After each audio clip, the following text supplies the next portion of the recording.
नमस्कार मित्रांनो, माझ्या व्हिडिओमध्ये तुमचं सगळ्यांचं खूप खूप स्वागत असा. आज होतो रविवार, त्यामुळे सुट्टीचा दिवस असल्यामुळे थोडा उठाक जरा उशीर झालो. सकाळीच उठल्यानंतर नाणीकडे बसून थोडा वेळ घालवण्याची एक वेगळीच मजा असता. ब्रश करून झालं तसं आई नाश्ता दिला. नाश्त्यात होता बटाटा शेंगाची उसळ व भाकरी. भाकरी आणि उसळ मी खाऊन घेतले. नंतर आईने चहा दिला. नंतर म्हटलं थोडंसं काम करूया.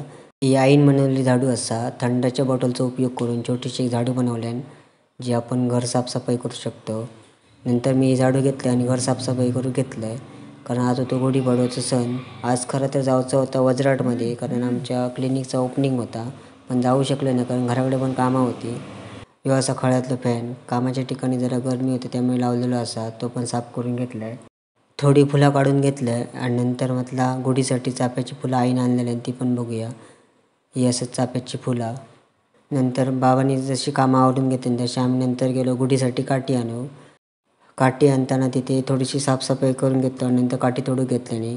यावर्षी आमका गुढी लहान करूची होती, कारण घराच्या उंच असल्यामुळे फोटो वगैरे काढूक मिळत नव्हते. आता छोटीशी नाजूक बनवूया गुढी. काठी तोडून झाली तशी आम्ही घरात. आता तुमका दाखवते उन्हाळ्याच्या दिवसात बी बियाणे किंवा कडधान्य कशा प्रकारे सुकवलं जातं. हे असत कडधान्य. बी बिया 7 निमरा लावून सुकवले जातात, तर ते पावसात आपल्या कडधान्य म्हणून वापरू घेता. नंतर बाबांनी काठी साफ करून घेतली, कारण या काठीची शिरडा वगैरे काढूची लागतात. काठी कशा प्रकारे साफ झाली हे तुम्ही बघू शकता.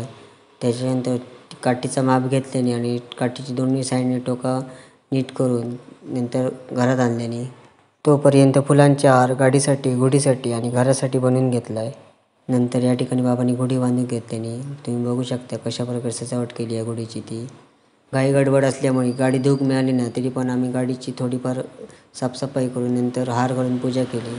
नंतर बाबांनी गुढी पूजण्यासाठी पूर्वतयारी म्हणून सगळी तयारी करून सुरुवात केली आहे. मी प्रॅक्टिस करत होते तोपर्यंत आई इली आणि या ठिकाणी पेटीवर बसली. तुम्ही बघू शकता कशा प्रकारे वाजवता ती. गुढीची तयारी व जेवणाची तयारी झालेली होती, फक्त आमका पूजा करून घेऊची नाही, त्यामुळे शिवपूरमधून पाहुणे मागवलेले. हे पाहुणे असतात शिवपूरचे. ज्यावेळी आमका अडचण असते त्यावेळी हे पाहुणे हजर असतात आणि हे धार्मिक काम आपलं करून जातात. यांच्यानी गुढीपूजनाक सुरुवात केल्याने आचमन वगैरे करून झाल्यानंतर गुढीची पूजा करून सुरुवात केल्याने गुढीचं पूजन झालं तसं नैवेद्य वगैरे दाखवून घेतल्याने नंतर आम्ही घरात जेव गेलो. आज जेवणाचं बेत होतं म्हणजे श्रीखंडपुरी. जेवून झाला तसं म्हटलं तुमका दाखवूया कशा प्रकारे गुढीची सजावट केली आहे ती. ही असं आमची ह्या वर्षीची गुढी.